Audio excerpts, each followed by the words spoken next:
আমি দারোয়ানের ছেলেটাকে বললাম, তুমি যখন এতই বুঝো তাহলে প্রত্যেকদিন আসতে পারো না আমার কাছে?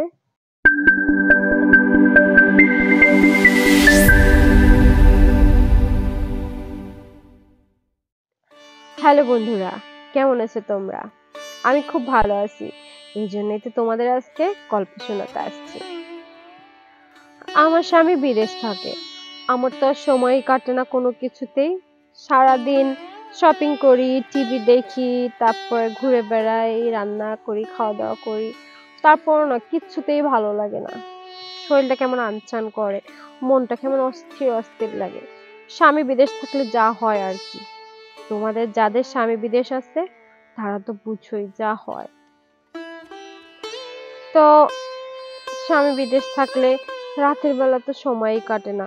দিনে না হয় টুকিটাকি যা হোক তা করা যায়, রাতে কি করি? বাড়িতে অবশ্য আমার একটা দারোয়ান ছিল। দারোয়ানটা তো বৃদ্ধ চাচা, ওনার সাথে তো আর গল্প টল্প করা যায় না। কি বা বলবো, কি বা করবো।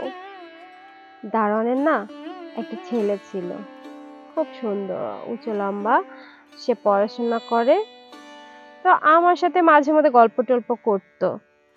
আমিও ওর সাথে গল্প টল্প করতাম। কোনো জিনিসের দরকার হইলে ওকে দিয়ে আনাইতাম, মানে ওকে রুমে ডাকতাম। ভালোই লাগতো গল্প করতে ওর সাথে, ওর সাথে সময় কাটাতে আমার খুব ভালো লাগতো।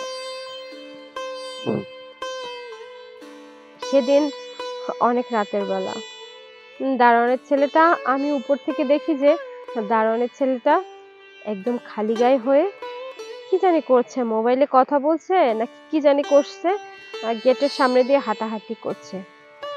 আমার দেখে তো আরো কেমন কেমন জানি লাগতেছে। আমি ভাবতেছি দারোয়ানের ছেলেটাকে ডাক দিই, উপরে বসে চা খাই আর গল্প করি। আর আমার কিছু জিনিস লাগলে ছেলেটাকে দিয়ে আনতে পাঠাবো। যদি কিছু নাও লাগে তাও ওরে ইচ্ছা করে ডাকবো, দেখি ওর সাথে সময় কাটাবো।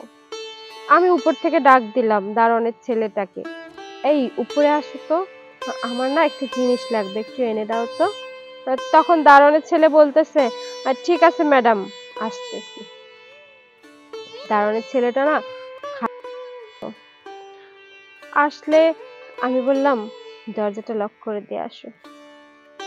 তখন দারোয়ানের ছেলে বলতেছে, দরজা লক করবো কেন? আমি বলতেছি, তুমি তো বড় হয়েছো, কিছু বুঝো না, দরজা লক করবা কেন? দারোয়ান ছেলেটা বলতেছে, না ম্যাডাম, বুঝি না, বুঝায় বলেন। তখন আর কি করা, আমি নিজেই যে দরজাটা ঠাস করে লক করে দিলাম। ও তো প্রথমে একটু লজ্জা পেল, তারপরও কলেজে পড়া ছেলে তো, অনেক পাকা, সব বুঝে।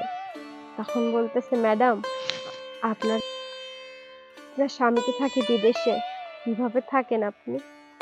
আমি দারোয়ানের ছেলেটাকে বললাম, তুমি যখন এতই বুঝো তাহলে প্রত্যেকদিন আসতে পারো না আমার কাছে? তোমারও ভালো লাগবে, আমারও ভালো লাগবে। তোমার যা দরকার তোমাকে সবকিছু আমি দিব।